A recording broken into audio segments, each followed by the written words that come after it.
Os nossos antecedentes. Os nossos antecedentes, sem essa procedência, não seriam importantes e nem com valência. Quando se depararam diante de certas inconveniências, deixaram bem claro o que os manteve foi a resiliência.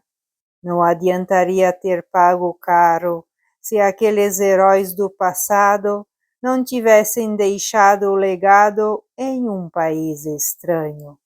Do pouco contribuíram muito.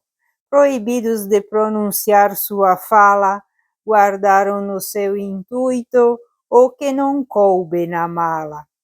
Com muita determinação e força de vontade, praticaram as habilidades e formaram grandes cidades.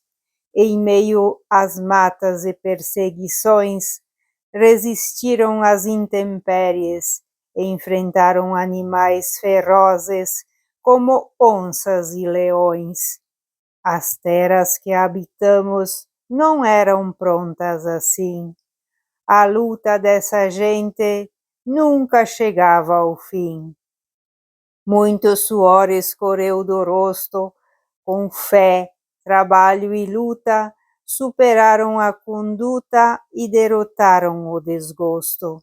Jamais podemos esquecer das mensagens estampadas nas paisagens lapidadas, feitas com as suas mãos calejadas.